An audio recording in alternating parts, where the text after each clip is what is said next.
శివాయ విష్ణు రూపాయ శివరూపాయ విష్ణువే. ఆగస్టు 2024 మీనరాశి యొక్క ఫలితాల గురించి ఇప్పుడు మనం తెలుసుకుందాం. మీనరాశి వారికి ఈ నెల చాలా చాలా అనుకూలంగా ఉంది. కొత్త విషయాల పట్ల మక్కువ చూపుతారు, చాలా జాగ్రత్తగా వ్యవహరిస్తారు. అలాగే ఈ నెల అంతా 12వ ఇంట్లో శని తిరోగమన స్థితిలో ఉన్నందువలన ఈ రాశి వారికి అధిక ఖర్చులు పెరుగుతాయి. ఆరోగ్యం పట్ల కూడా శ్రద్ధ అనేది వహించక తప్పదు. కొన్ని ప్రాంతాలకు బదిలీ అవ్వాల్సిన సమయం అనేది వస్తుంది. అదే కాకుండా మీ వృత్తి వ్యాపారాల్లో కొద్దిపాటి ఆందోళన కూడా వెంటాడుతుంది. అలాగే కాకుండా రాహు ఈ నెల మొత్తం ఒకే స్థానంలో ఉండటం బట్టి ఈ రాశి వారికి స్వభావ లక్షణాలు అనేటివి క్రమక్రమంగా రోజువారీ కార్యక్రమాల్లో మార్పు అనేది చోటు చేసుకొని తద్వారా విభిన్న ఫలితాలు అనేటివి పొందబోతున్నారు. కెరీర్ పరంగా చూసుకున్నట్లయితే ఈ నెల చాలా మితంగా ఉంది.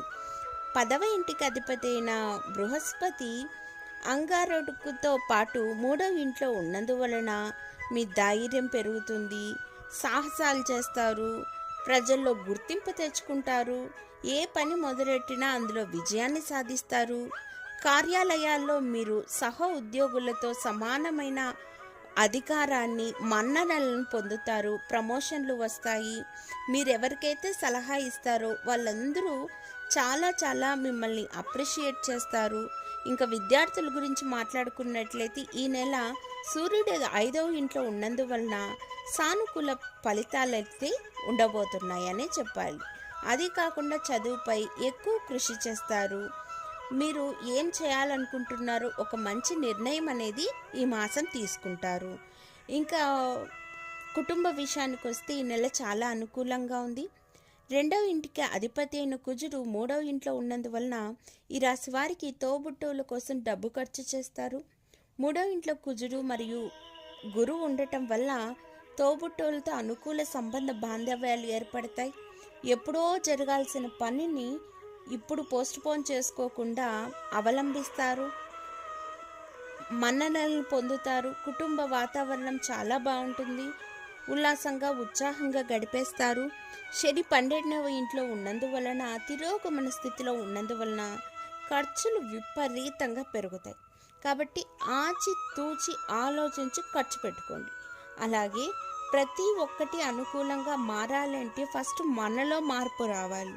ఆ మనలో మార్పు రావడానికి కొంచెం మీ అంటూ కృషి అనేది ఎంతైనా అవసరం.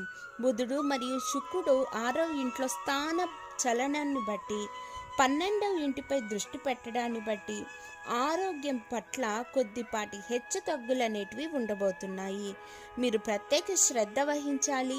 అందులోనూ బుధుడు మరియు శుక్రుడు 6వ ఇంట్లో ఉన్నందువలన ఈ నెల అంతా శని 12వ ఇంట్లో తిరోగమన స్థితిలో ఉన్నందువలన వివిధ రకాల ఆరోగ్య సమస్యలు తలెత్తే ప్రభావం ఎంతైనా కనిపిస్తుంది. కాబట్టి ప్రతి గురువారం మీరు శ్రీహరిని కానీ లేదా విష్ణుమూర్తి స్వరూపాలైనటువంటి దత్తాత్రేయ స్వామివారు కానీ వెంకటేశ్వర స్వామివారిని కానీ మీరు గురువారం కనుక పూజించుకున్నట్లయితే మీ జీవితంలో చాలా మంచి ఫలితాలు అనేటివి పొందుతారు. అలాగే ప్రతిరోజు ఆదిత్య హృదయ స్తోత్రం కనుక పాటించినట్లయితే ఆరోగ్యం బాగుంటుంది.